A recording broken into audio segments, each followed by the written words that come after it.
We continue with the example that we were discussing in the last lecture, that there is a tank and through the bottom of the tank the water is being drained out and the height of water in the tank is therefore changing with time. Our objective is to find out how the height changes with time. Now we were discussing about what is the significance or impact of the unsteady term that is retained or that should not be retained or should be retained is our doubt in the Bernoulli's equation. Now if you try to approximate it in some way, see in engineering we try to get a feel of the order of magnitude.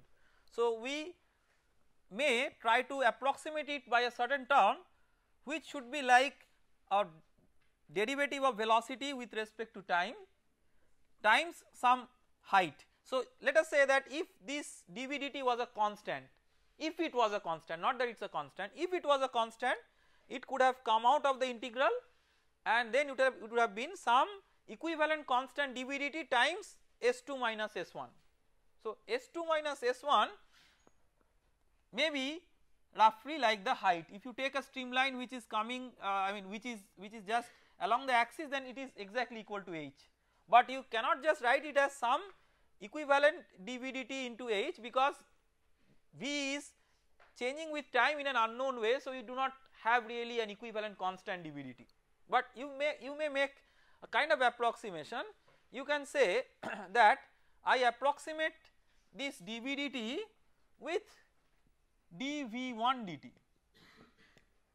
Why?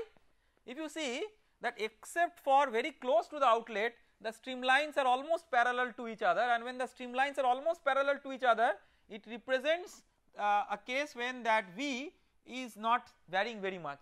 See why v is varying? See there is a flow rate confined between these.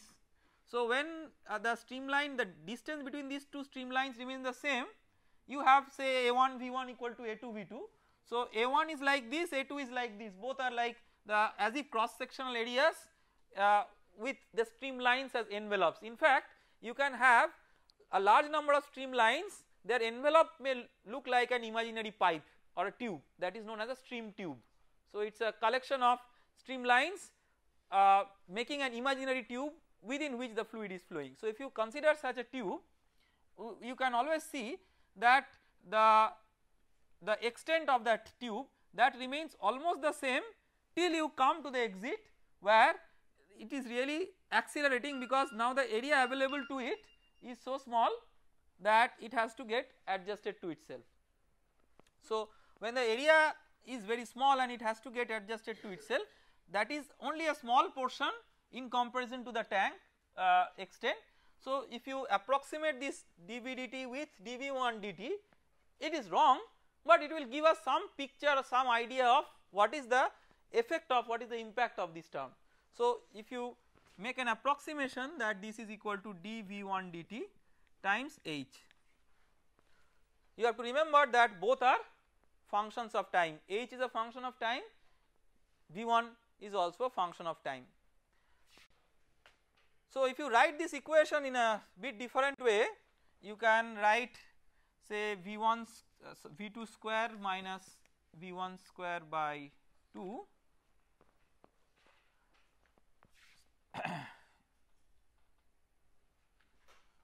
plus or minus z1 minus z2 is equal to minus of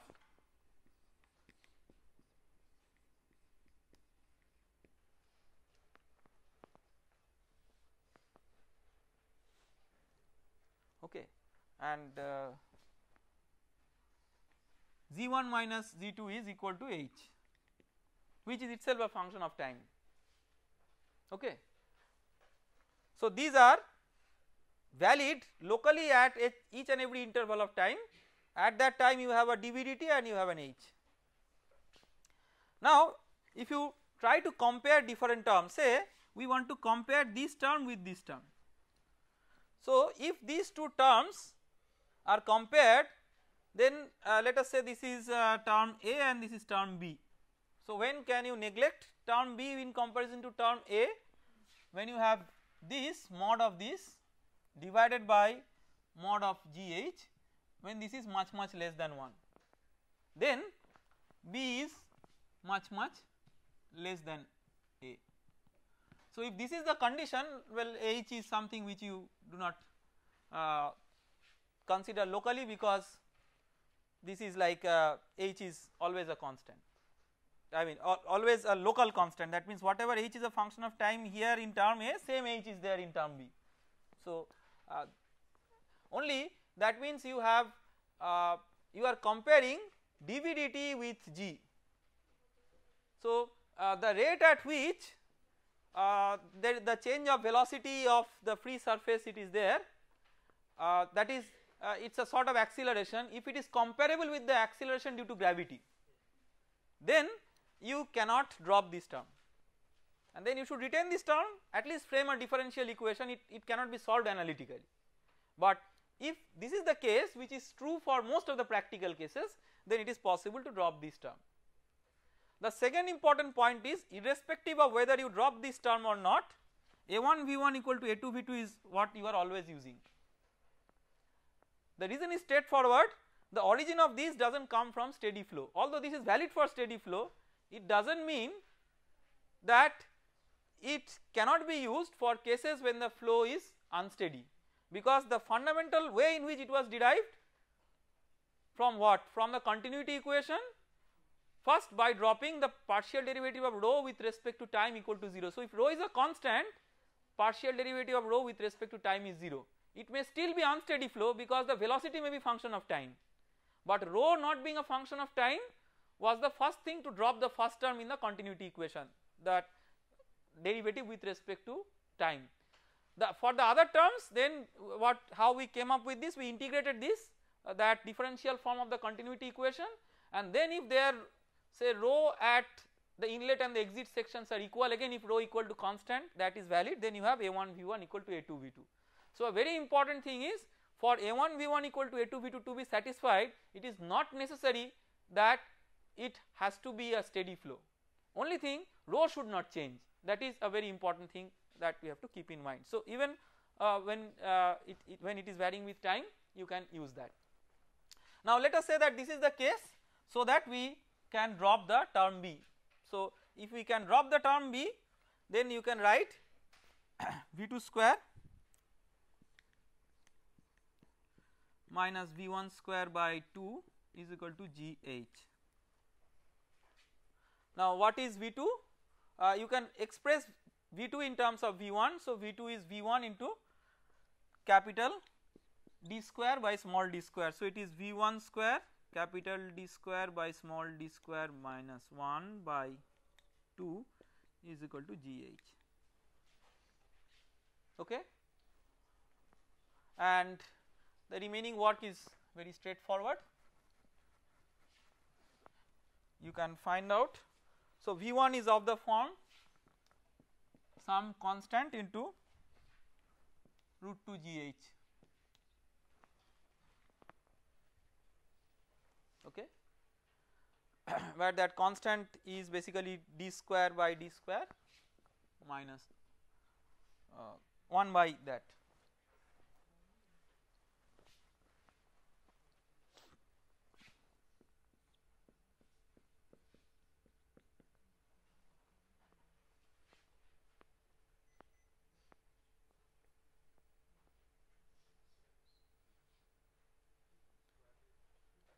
Yes, square root of that.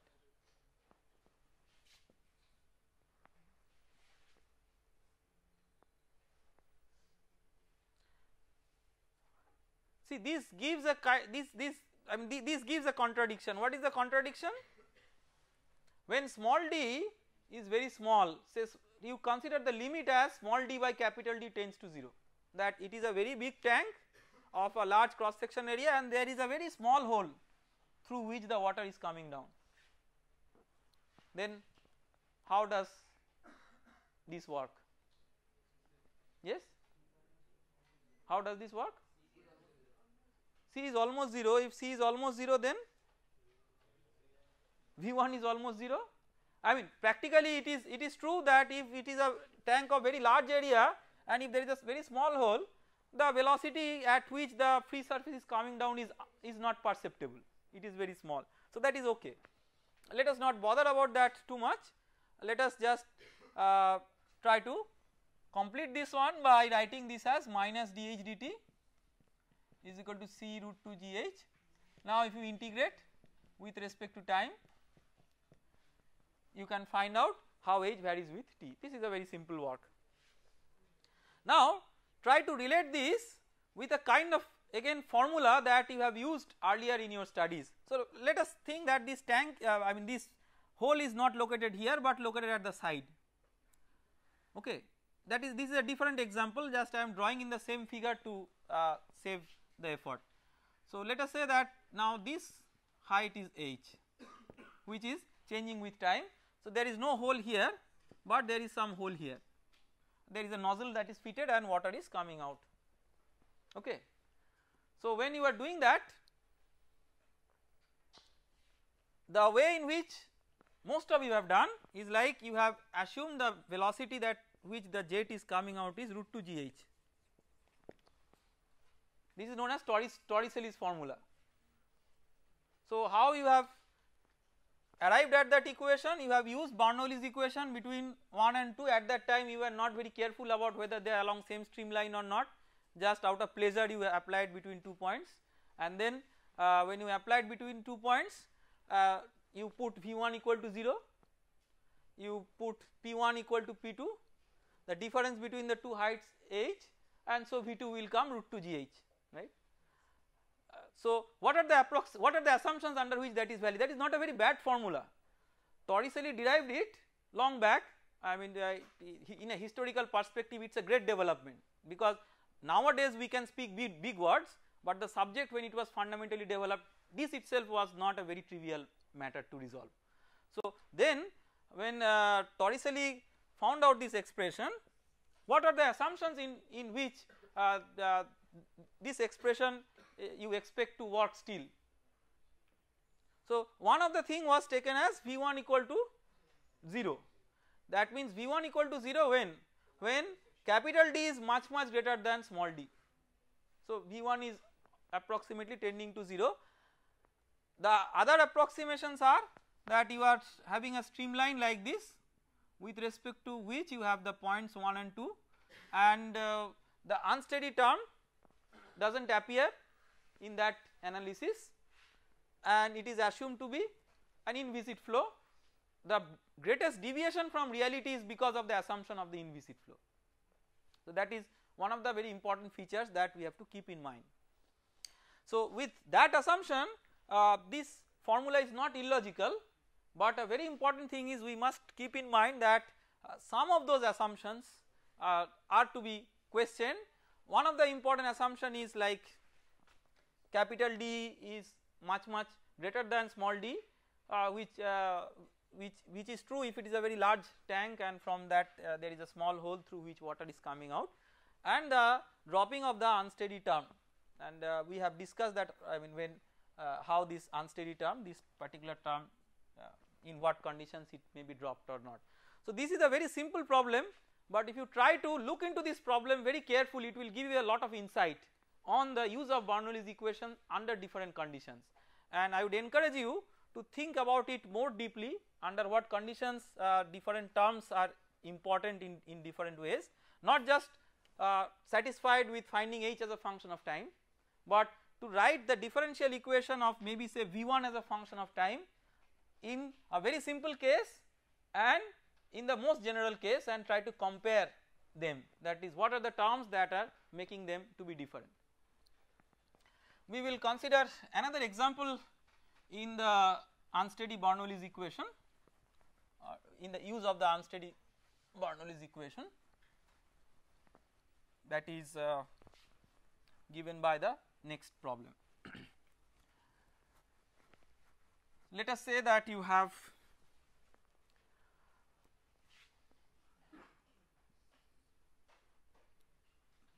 two plates, these are circular plates. So we have solved problems with rectangular plates. Just for a change, let us consider that it is a circular plate. So this is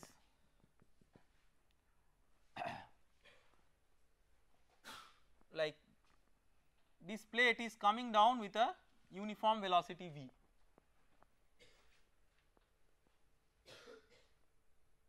Okay, and this is a circular plate.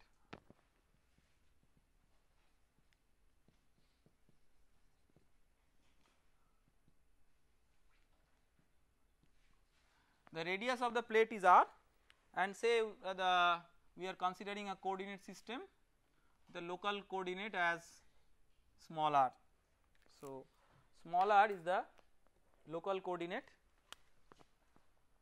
at a radius r. Now, with this we are interested to see, so the bottom plate is stationary, there is some water with rho equal to constant, and when this plate is coming down, what is happening? Water is squeezed out of the place, because whatever water was there, say originally this was B naught. So, B equal to B naught at time equal to 0, but as this is coming down, this B is changing, B is decreasing. So, where will that water go? That water will be squeezed out radially to make sure that the continuity is maintained. Okay. So, we are interested to find out how the pressure varies with R. Assume inviscid flow and rho is constant, that we have already defined or we have already assumed.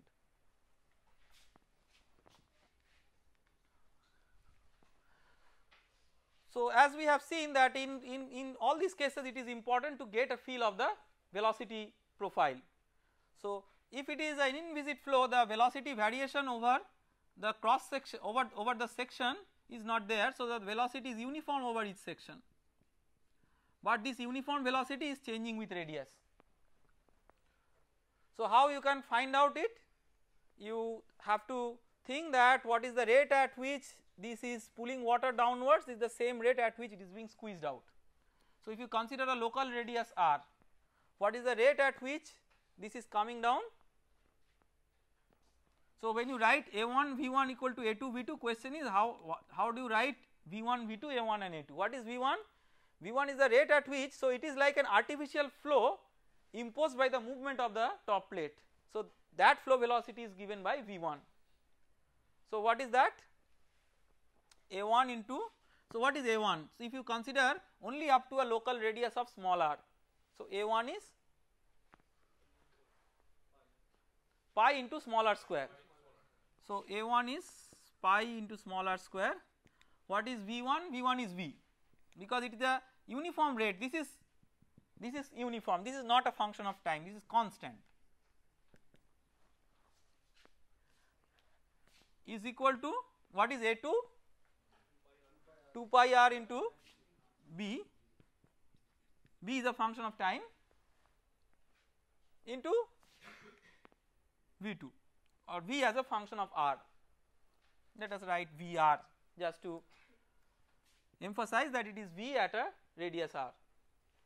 So, you can write V at a radius r is equal to V divided by VR by 2B. Okay.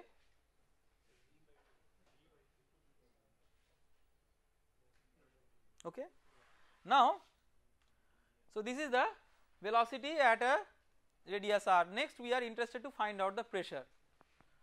So, if we are satisfied with inviscid flow and rho equal to constant, we can consider a streamline that connects 2 points, any 2 points, say 1 and 2.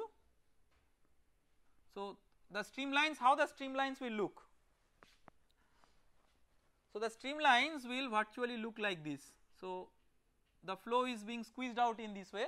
So, that is how a streamline will look. So, let us take any 2 points located on the streamline and write the Bernoulli's equation between those 2 points located on this identified streamline.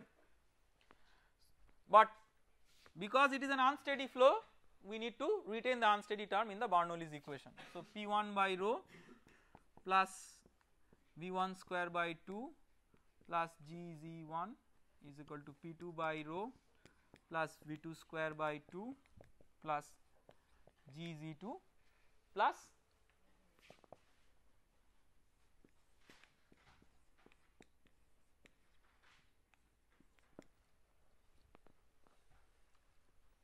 let us say that we apply that between 2 points, one point is located at r equal to small r and another point 2 is located at r equal to capital R.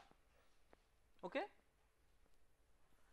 So when you have such a case, you are getting rid of many things. One is between the points 1 and 2 there is no difference in height.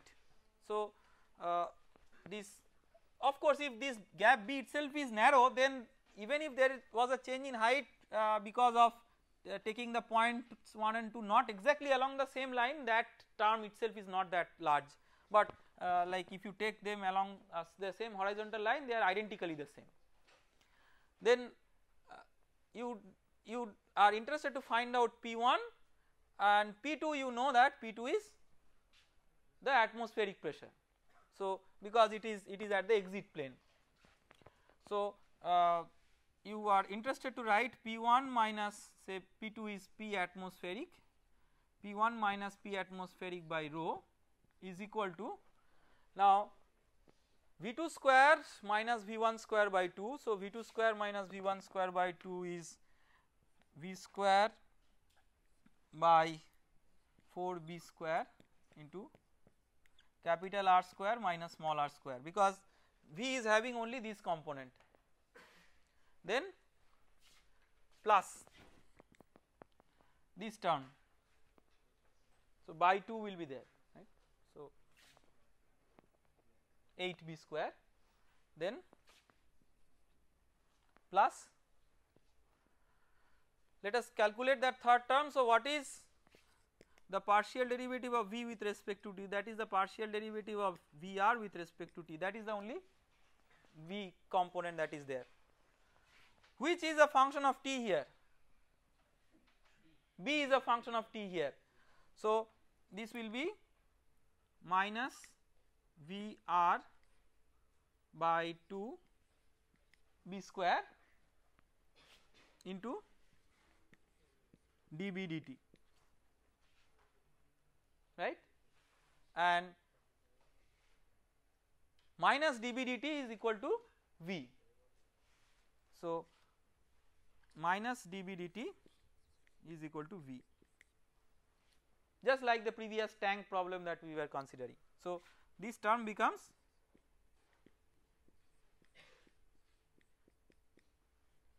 V square R by 2B square.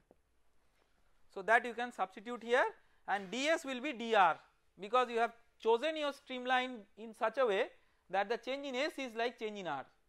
So this is from integration from small r to capital R, V square R by 2B square dr.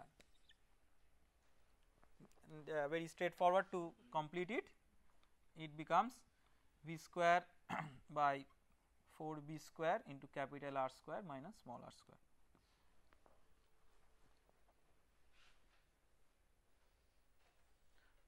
So at a given instant you can see the pressure at the radius small r is varying with time, because B is a function of time. So this only at a given instant you can say. So at different instants you have different values of B, and you can find out what is the value of B at a given time. How? Because you know that dB dt is minus V. So B equal to B naught minus Vt. So if you are given a particular time, so this will give you B is equal to B naught minus Vt. So if you are given a particular time, you can find out what is the V, what is the value of B at that time. Then you may substitute the value of B at that particular time to get the pressure at a radius. Okay. So you can clearly see that the unsteady Bernoulli's equation, how it can be utilized. Now the next topic that we are going to discuss in the context of this Bernoulli's equation is the use of such equations. See, the Bernoulli's equation has been one of the very popular equations in fluid mechanics, not just because of its simplicity, but because of its applicability in an approximate sense in terms of quantifying the nature of or the principle of working of many engineering devices, and we will look into such examples of applications of Bernoulli's equations.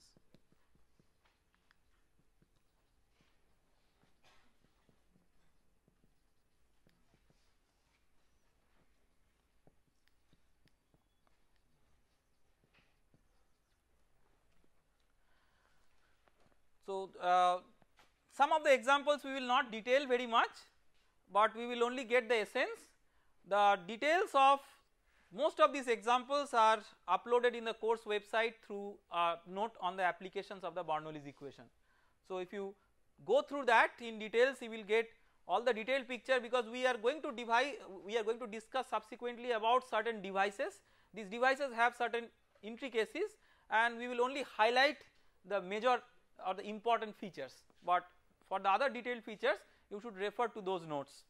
Now, before coming to any device of very great engineering application, we may come up with a sort of a very primitive device which you have already heard of, something called as a siphon. So, if you have say water in a tank like this, and you are having a bent tube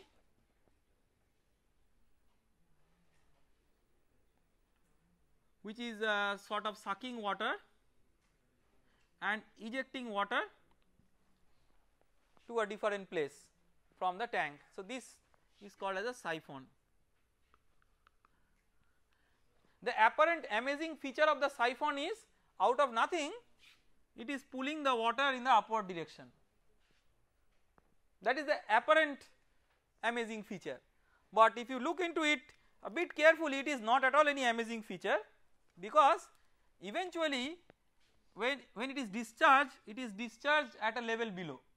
So, the actual head difference which is working on it is this one, which is a favorable one, because effectively it is coming from this elevation to this elevation, and this net elevation difference is actually giving it a velocity. So, with that velocity the water is being sucked. So, the fact that it is going up is nothing very special, because eventually it comes down and it gets ejected from a height which is less than or below the level of the tank. Okay. But the good thing is that while doing it, it can traverse a vertically upward distance. Question is how much distance it can vertically traverse. So, what should be this, say if we call this as h, then what is this h max? This is given by a practical consideration. Let us try to identify a streamline which connects the points, say the streamlines will be bent like this, but let us just consider a streamline which is confined between that points 1 and 2, which are almost like a located on a vertical line. So, if we are interested to write the Bernoulli's equation, we can write P1 by rho plus V1 square by 2. So, every time whenever we are writing the Bernoulli's equation, we are not repeating the assumptions, but you should keep in mind that what are the assumptions on the basis of which we are writing it. So, P1 by rho plus V1 square by 2 plus GZ1 is equal to P2 by rho plus V2 square by 2 plus GZ2. Now, you can clearly see that at the level 1 you have pressure as the atmospheric pressure. So, this is P atmospheric. V1 is approximately equal to 0, just like the Torricelli's equation, because the area here is so large that the velocity with respect to which this level is changing is very small as compared to the velocity here. V2 is same as the velocity at which the jet is ejected here, if the area of cross section remains the same. So, V1 is small because A1 is large as compared to the area available at 2. Then V2 is equal to Vj, that is the velocity at which the jet is coming out if the cross section is same, and you can find it out that Vj is nothing but approximately root 2 g into this capital H, by writing the Bernoulli's equation between 2 points on the same streamline, whether if you continue with that streamline it goes like that and comes out. So the net elevation difference will remain this one if you write the Bernoulli's equation along a streamline between say points 1 and say a point j which is located here. Now when you write that one, what you will get? You will get P2 by rho is equal to G into Z1 minus Z2. So G into Z1 minus Z2 is minus GH minus Vj square by 2. Okay. So you can clearly see that if you take the atmospheric pressure as 0 reference, so this is written by taking atmospheric pressure as 0 reference. So this is like a gauge pressure. So when you take the atmospheric pressure as 0 reference, then P2 is negative because H is positive, Vj square is positive. That means the pressure at this point is below atmospheric. So if it is below atmospheric, it may come to a state when it comes to the vapor pressure, local vapor pressure. So when the pressure falls below the local vapor pressure, then what happens? Then vapor bubbles are formed. So when the vapor bubbles are formed, it's nothing very special that vapor bubbles are formed, but what is special is that when these vapor bubbles are transported or moved to a different place where the pressure is again higher, they will collapse again to form a liquid, and once they collapse, what happens? Basically then they were occupying a large volume, but when they collapse again to be converted to liquid, again there is a volume change. So it creates an unsteadiness in the flow and it can create a lot of vibration and noise, and that is not so good for the flow, and that type of phenomenon is known as cavitation. We will see in details what is cavitation when we will be discussing about the fluid machinery, which will be our last chapter in this particular course. So we will not go into the details of like what is cavitation at this stage, but we have to keep in mind that it is better if we keep the pressure at 2 below the local vapor pressure, that is below the vapor pressure which should be there at that corresponding temperature, so that vapor is not formed. So that means we are keeping a restriction that P2 must be less than the vapor pressure at that local temperature of the fluid. So then you can see that you get one H max from that, and that is the maximum H with respect to which you should design your system, so that you do not have a problem with formation of vapor. So the siphon in principle may be designed to be very like tall in height in terms of this bent tube, but in practice one should not make it too tall, because if you make it too tall, it is possible that the pressure is so low that vapors are formed, and that can create other disadvantages in terms of operation of the device. Okay. The next application when we will consider, we will keep in mind that now whatever applications we are going to study, our objective will be to have the Bernoulli's equation utilized in devices through which we are interested to measure the velocity or the flow rate in a say pipeline. So let us take an example. Let us say that you have a pipe like this, a horizontal pipe. Now water is flowing and you make certain holes in the pipeline. What holes you make? So first you make a hole like this. So when you make such a hole, what will happen? The water will rise and it will come to a height. Okay. The height with respect to which the water rises will be an indicator of the local pressure at that location. Pressure at where? See, we are interested about the center line. So if we are interested about a point in the center line, what we are doing, we are sacrificing one thing. We are not able to exactly probe at the center line. At the same axial location, we are probing at a point which is different from the center line, and we know that it is very much possible that the pressure at the center line should be different in general from pressure at this. When they are different? When you have a curvature of the streamline. We have just in the previous lecture seen that if you have the gradient of pressure in the direction of n, you have only when the streamlines have a radius of curvature which is non-infinity. But here if we consider that the streamlines are parallel to each other, then you do not have that effect of the streamline curvature in terms of the pressure gradient. So whatever is the pressure here should be the same as the pressure here. So then this is an indicator of the local pressure. Now say we are interested to have an indication of the velocity. So for that what we can do, we can have another tube where we make a penetration in the wall, but before that we have the tube directly confronting with the flow. So this tube and this tube is different, this is not directly interfering with the flow, but this is directly interfering with the flow. When it is directly interfering with the flow, it is bringing the flow to a standstill or a dead stop.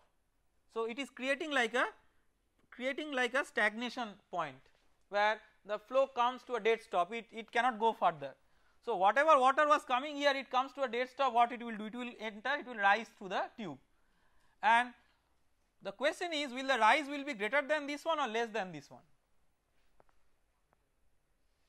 See, this rise was the function of the pressure. Now what, so the entire energy which was there in the flow, if we assume that assumptions of the Bernoulli's equation those are valid, now we have made the kinetic energy to 0.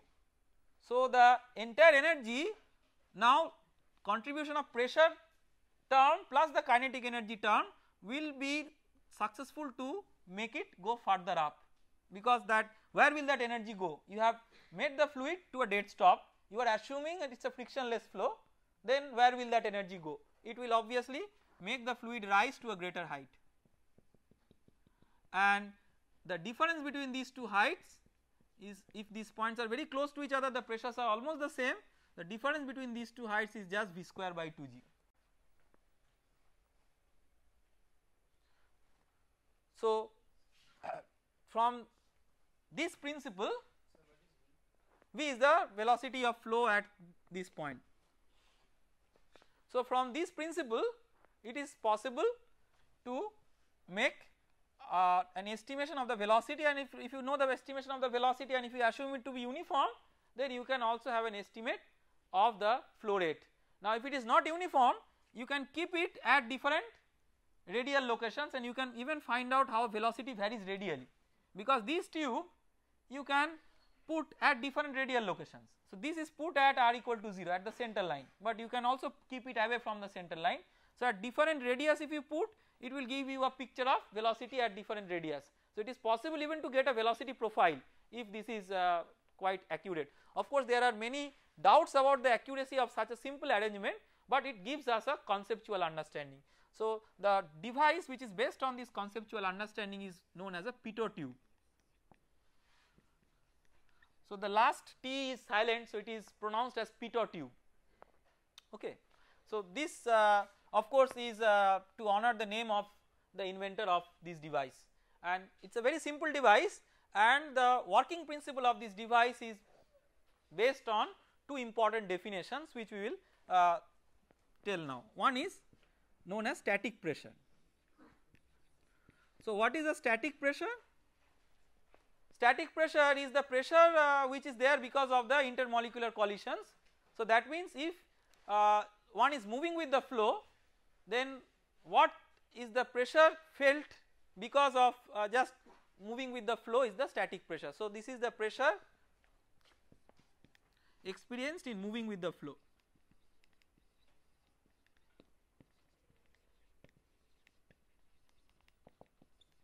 So this is the result of the intermolecular collisions, and this is the pressure that we fundamentally define. Now we are also going to define something called as stagnation pressure. So what is the stagnation pressure?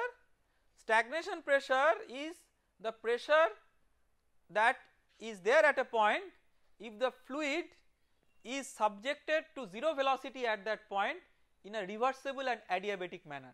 So, pressure at a point at which fluid is subjected to rest in a reversible and adiabatic. We will not go into the details of the reversible and adiabatic processes, because these you will learn more in details in the thermodynamics course that you will have subsequently. But important understanding in our context is that one of the important requirements of this is it is a frictionless flow. So, that means when the fluid is subjected to rest at a point, you have to make sure that it is subjected to rest in a frictionless manner. So, whatever is the pressure that this tube is getting is the stagnation pressure. So, this is also known as a stagnation tube, because its reading gives an indication of the stagnation pressure, and this is known as a static tube. So, you can, if you want to write the Bernoulli's equation between 2 points 1 and 2 which are located in such a close manner.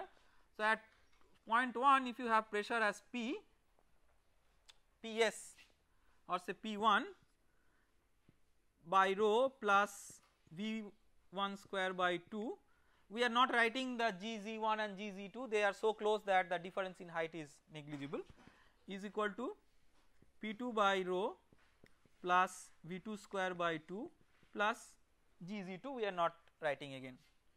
So, what is V2?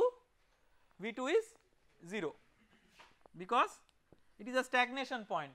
So, the definition of the stagnation point is velocity is 0. So, you can see that you can write P2 which is the stagnation pressure as P1 which is the static pressure, this is same as P1, this is P static plus half rho V1 square. That means stagnation pressure is a sort of property of the flow if you know the velocity of flow. But you have to keep in mind that this equation is derived by considering a frictionless condition, and frictionless condition is valid when you are subjecting the flow to rest in a reversible and adiabatic process. So, the definition of the stagnation pressure is to be kept in mind. Stagnation pressure is not just pressure at a stagnation point. What is a stagnation point? The stagnation point is a point where you have 0 velocity, but it does not mean that pressure at that point is a stagnation point. Pressure at that point will be a stagnation pressure only if the flow is subjected to rest in a frictionless manner, because the stagnation pressure is defined in that way. It is not just sufficient, it is necessary that you must have the velocity to be 0 at that point, so that the pressure measured is a stagnation pressure, but at the same time it is not velocity subjected to 0 in any way, but it is subjected to 0 in a frictionless way. The second important thing is, since these 2 points are very close to each other, and you can just say stagnation point, stagnation pressure at a point just as a property which is dependent on the local velocity. So, stagnation pressure need not always be measured through a stagnation point. So, if you want to say find out stagnation pressure at a point, you can simply say that it is the static pressure which is the regular, the normal pressure plus half rho V square, that is the definition. So, the stagnation pressure does not mean that you have to bring the fluid to rest at that point to get a pressure. It is like how you physically conceive that pressure, not that. So, it should not give you a false idea that whenever the velocity is non-zero, stagnation pressure is not defined. It is definitely defined. It is just a physical way of looking into its interpretation. Okay. Now, the next we will discuss one or two important flow measuring devices, and the first device that we will discuss is known as a venturimeter.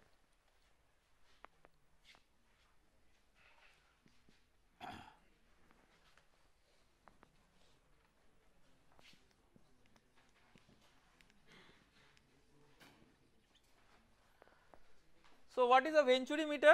Say you have a pipeline and you are interested to measure flow through a pipeline. So, what you are trying to do, say you have a pipeline like this, you want to measure what is the rate of flow through the pipe. So how will you do it? There are many ways in which it can be done it. One of the ways is by utilizing a device called as venturimeter. So what is done? A part of the pipe is like replaced with a device. What is that device? The device is like this. So you have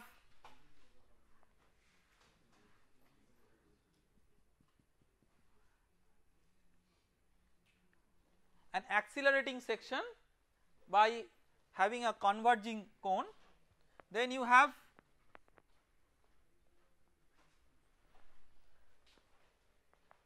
a section of uniform a zone of uniform cross section, and then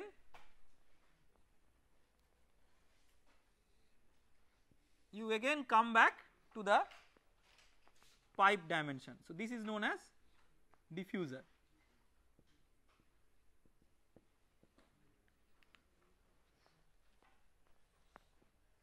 This is known as a throat.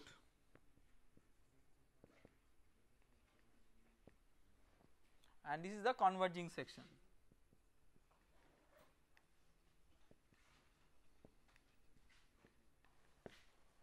Okay.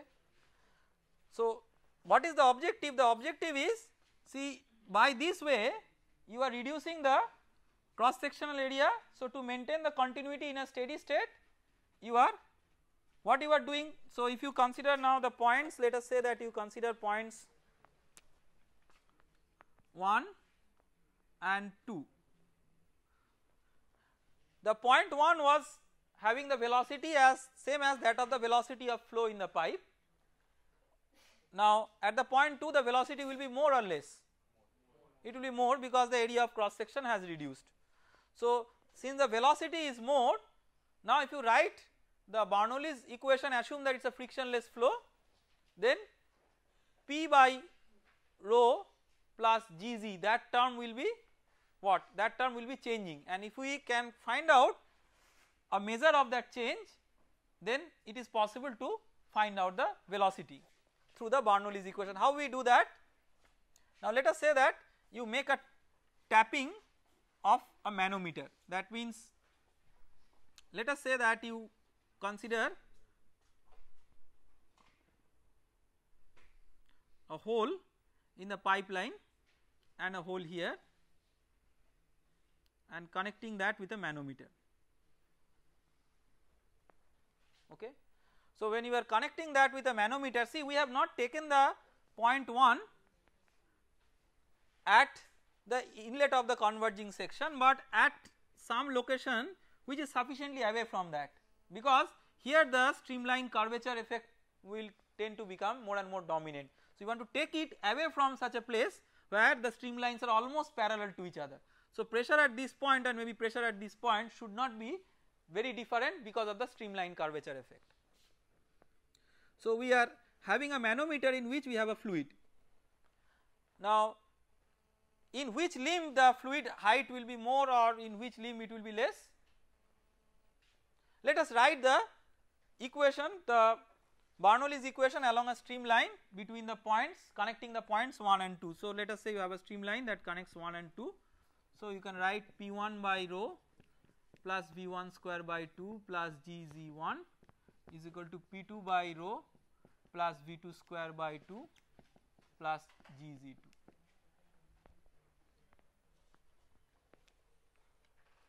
At the point 1, if you have this as the height of the limb, and at the point 2 if you have this as the height of the limb. Now I have drawn it in this way. Do you accept that it should be like this? Let us say a fluid, a mercury is there as a manometric fluid here, we call it rho m, the density of the mercury. Now is it an acceptable sketch? In this case the remaining is filled up with water. So if water is flowing through this tube, let us say this is filled with water, the same fluid with which it is flowing here. So is this acceptable? By this you are expecting that pressure at 1 is greater than pressure at 2. we will see that that may not be correct also, let us see, but this figure is correct. How that is possible, let us see. So let us write, let us say that this is the difference in height that we measure, say that is equal to delta H. So when you measure this height delta H, then from that delta H it is possible to write the equation of the manometric principle, that is you can write that if you have 2 points A and B at the same horizontal level, you have PA equal to PB. So when you write PA equal to PB, let us say that you are writing, say this is your reference for measuring Z1 and Z2 in the Bernoulli's equation. So this is your Z1 and this is your Z2. You can use any datum, but this is a convenient datum. So you can write P1 plus rho g Z1, that is equal to pressure at A, right, where rho is the density of the water that is flowing through the pipe, is equal to P2 plus rho g Z2 minus delta H plus rho m g delta H, okay, fine. So when you are finding out the difference in P1 and P2, P1 minus P2, you see that you can clean up the expression by noting that it is not just P1 minus P2 that is important, you have P1 plus rho g Z1 minus P2 plus rho g Z2, that is what is going to be important. So if you write P1 plus rho g Z1 minus P2 plus rho g Z2, then that is rho m minus rho into g into delta H, right. So in this figure you are expecting that delta H is positive, isn't it? This is just the dimension. Rho m, say this is mercury, so we know that it is much heavier than water, so rho m minus rho is positive, that means we are expecting this to be positive. So what this reading gives us? This reading gives us not the difference in P1 and P2, but the difference in sum of P1 plus rho g Z1 and P2 plus rho g Z2, right. So it is not giving us the pressure difference. So what it is giving us? So let us write this in a bit more explicit way. So we let us write it as P1 by rho g plus Z1. So we are dividing it by rho g. So P2 by rho g, because we know that in this process we will get something called as head, which we use as a terminology for this calculation. So this is rho m by rho minus 1 into delta H. This delta H is very important because this is what experimentally you can read, okay. So when you read experimentally delta H, you see that it is an indicator of not just the difference in pressure, but the difference in pressure head plus the elevation. So when it is flowing from 1 to 2, it is possible that P1 is less than P2, but P1 by rho g plus Z1 is greater than P2 by rho g plus Z2, okay. So this flow is taking place from a higher value of this collected term to a lower value of this collected term. This collected term, which is given by P by rho g plus Z, is known as a piezometric head.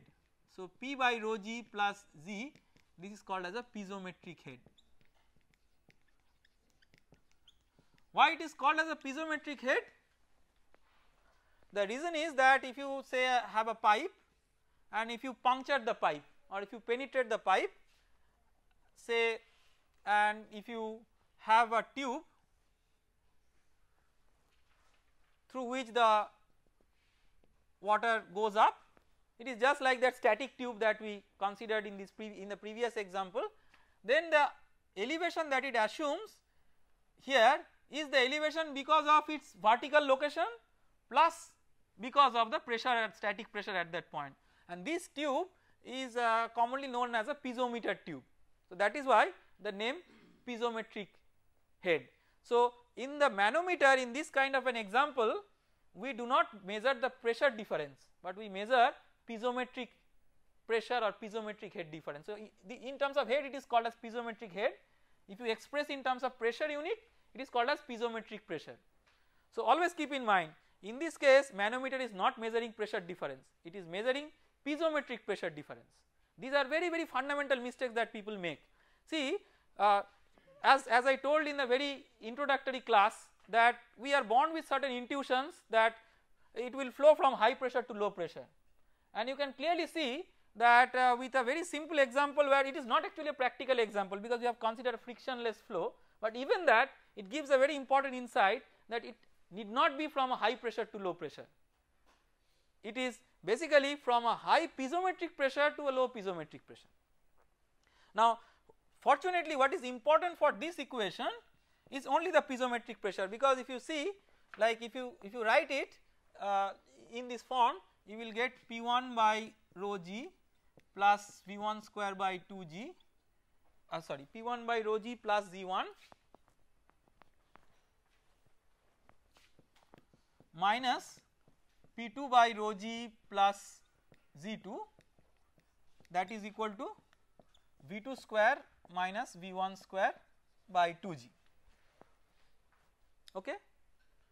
So this is something which is a very simple term for us now, because from the manometer we have got an explicit expression for that, that is rho m by rho minus 1 into delta H. So this we can write as rho m by rho minus 1 into delta H, and this is equal to, now you can express V2 and V1 in terms of the volume flow rate. So if Q is the volume flow rate, then you can write as Q equal to A1 V1 equal to A2 V2. Again, what are the assumptions? Rho is constant and it is a uniform velocity profile over the section, that is in viscid flow, viscous effects are not there. So you can write V1 as Q by A1 and V2 as Q by A2. So if you substitute that in this expression, it is possible to express V2 square minus V1 square as Q square by 2g into, no, this g is there, so no, because of division by g, V square becomes V square by 2g. So Q square by 2g into 1 by A2 square minus 1 by A1 square is equal to rho m by rho minus 1 into delta H. Okay. So from here you can solve for what is Q. Remember, it is very theoretical.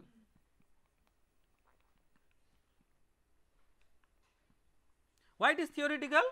Because it has considered many idealizations which do not actually occur in practice.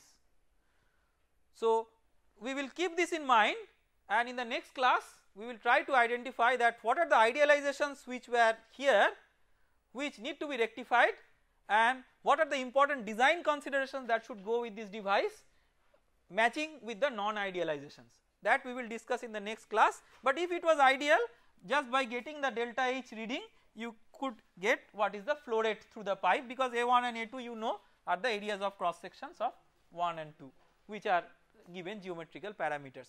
So we stop here today, we will continue with that in the next class.